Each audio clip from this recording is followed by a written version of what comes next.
Hello, bienvenue dans cette nouvelle vidéo astuce. Ici, je vais vous parler des muscles et de la contraction des muscles. Alors c'est vrai qu'on dit souvent le yoga, c'est la souplesse, mais en fait on oublie qu'il y a autre chose que la souplesse. Dans notre corps, on a aussi la musculation. Dans le yoga, on va aussi travailler la musculation. Alors attention, c'est pas musculation avec les haltères, bien que de plus en plus, il y a des yogas qui intègrent du poids et c'est super intéressant pour approfondir sa pratique. Et c'est pas de ça dont je vais parler ici. Je vais parler de la manière dont on contracte les muscles dans le yoga. Parce que c'est super important de travailler sa musculature. Le yoga, ça muscle, quoi qu'on en dise. Alors, il y a des yogas qui sont beaucoup plus doux que d'autres et qui ne travaillent pas la musculature, type le yoga nidra où vous êtes allongé par terre et vous dormez pendant 1 heure, mais il y a des yogas où vous utilisez votre corps et vos muscles. Après, il y a aussi une question d'intention. Est-ce que vous avez l'intention d'utiliser vos muscles? Parce qu'on peut faire des choses sans intention et donc on n'a pas du tout le même impact musculaire. Par exemple, si je fais une fente haute et que je suis comme ça, je suis dans un relâchement. Alors que si j'utilise la contraction musculaire et que tout de suite je contracte mes fessiers, je contracte mon dos, je lève les bras, je contracte tout le dos. Là, je suis engagée. Je contracte la cuisse avant, je contracte la cuisse arrière. Là, je suis engagée et on n'a pas la même intensité. C'est la même posture qui peut se retrouver dans le même cours, mais l'intention qu'on met derrière la posture n'est absolument pas la même, donc le résultat ne sera aussi pas le même. Au niveau de la contraction musculaire, il y a différents types. On a la contraction concentrique, excentrique et isométrique. On voit souvent l'haltère comme ça, le type il est comme ça à la salle de sport. Quand on est dans la contraction concentrique, on va raccourcir le muscle et quand on est dans la contraction excentrique, on va rallonger le muscle. Et en fait, cet enchaînement qui va permettre au corps de créer de la masse musculaire. C'est pour ça qu'à la salle, on le voit souvent avec les squats. Ils font des trucs, ils répètent, ils sont au taquet, ils alternent entre concentrique, excentrique et ils n'arrêtent pas. Ils continuent, ils continuent, ils continuent.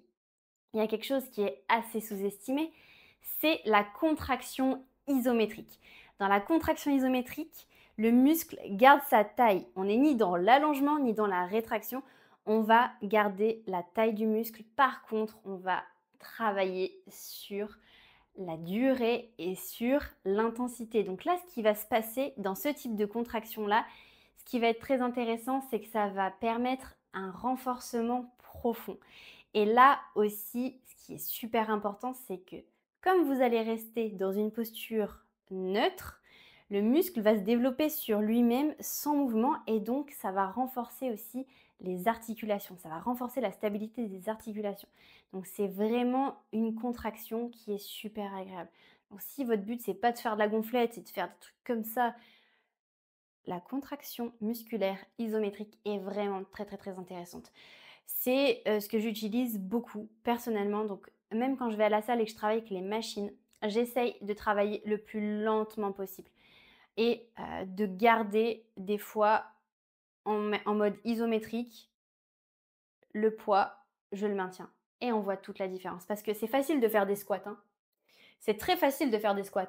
En revanche, rester au maximum de sa contraction en squat, mais en vrai squat, ça n'a rien à voir.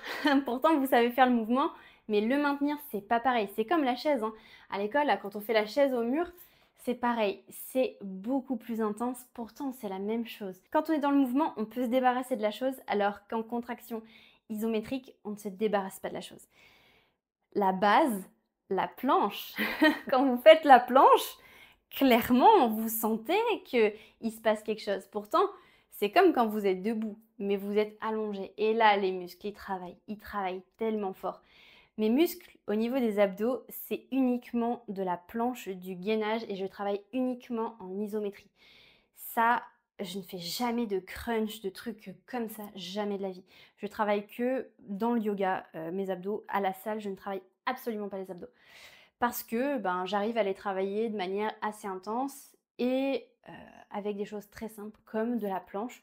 Donc si ça vous intéresse, dans la vidéo du challenge 28 jours de yoga, il y a un yoga abdos dédié, ça dure 5 minutes et ça crame.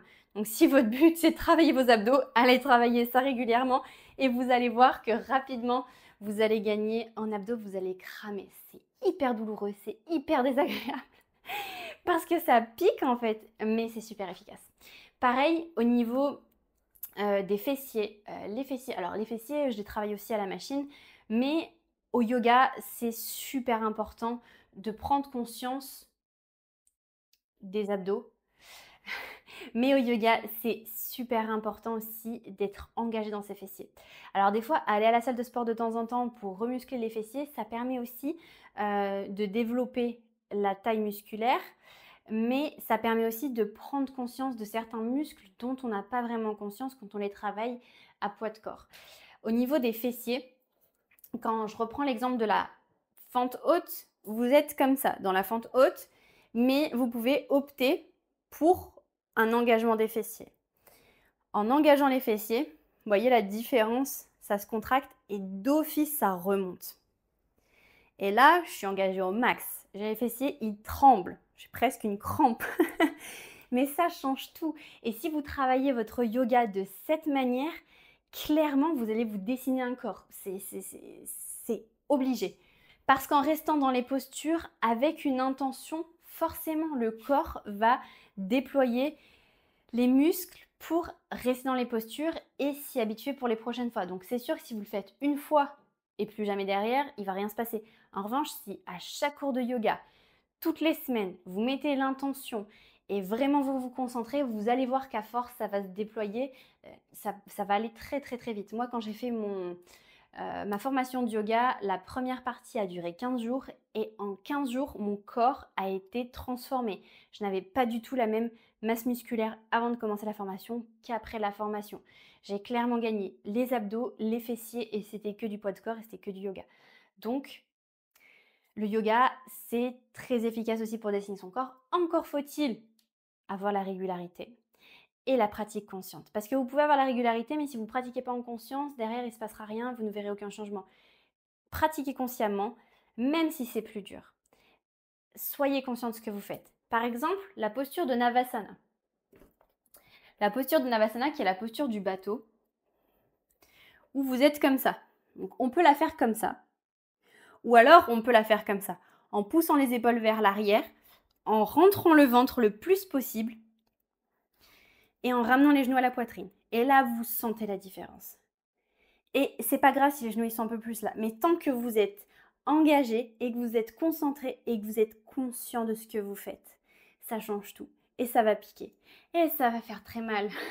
Mais c'est pas grave parce qu'à la fois ça fait du bien et on reste et on aime ça. Et on essaye de trouver un genre de relâchement et un plaisir dans le fait de souffrir. Ça c'est pas c'est pas très facile, mais c'est ça. Quand on voit, imaginez le résultat. Le résultat, c'est que votre corps, il se renforce et ça, c'est génial. Donc ça permet de tenir. Et après, on peut relâcher tranquillement et on voit tout ce qui a contracté dans son corps et tout ce qui fait déjà très mal alors que ça a tenu même pas une minute. Alors qu'à la salle de sport, vous allez voir les gens faire ça là. Alors oui, c'est efficace. Oui, ça peut être efficace, mais on n'est pas sur les mêmes types de contractions. On n'est pas sur les mêmes violences aussi. Et c'est ça qui est cool au yoga, c'est qu'à la fois on travaille en douceur, mais c'est quand même hyper intense.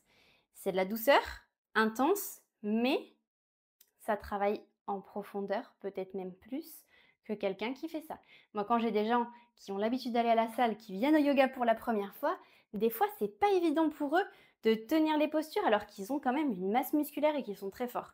Donc, ne sous-estimez pas la contraction isométrique. C'est pas parce qu'on n'est pas dans l'action comme ça, comme au fitness, que le corps ne travaille pas et que le corps ne fonctionne pas. Et souvent, je le vois en cours quand vous êtes un peu fatigué, que je ralentis le rythme. Je pense vous faire un cadeau. Et des fois, je vois que vous transpirez encore plus que quand on va plus doucement.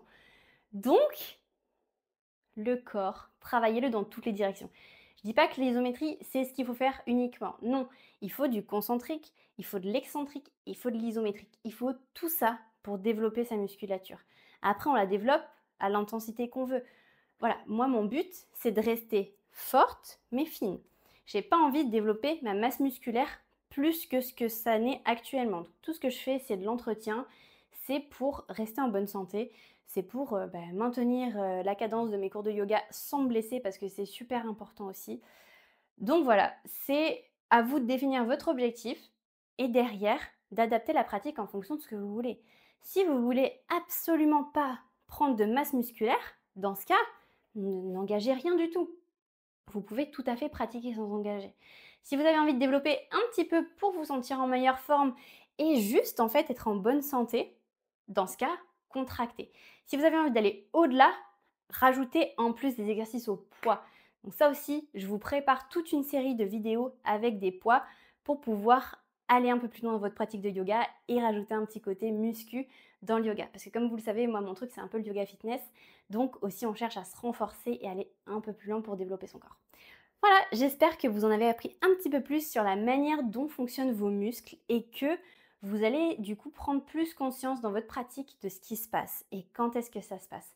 C'est pas évident quand les informations sont nouvelles de les mettre en pratique, mais n'hésitez pas à m'écrire, n'hésitez pas à me poser des questions si vous en avez, n'hésitez pas aussi à aller sur internet, il y a beaucoup de ressources sur le sujet et à vous renseigner en fonction des postures, comment les travailler plus en excentrique, plus en concentrique, peut-être plus en isométrique.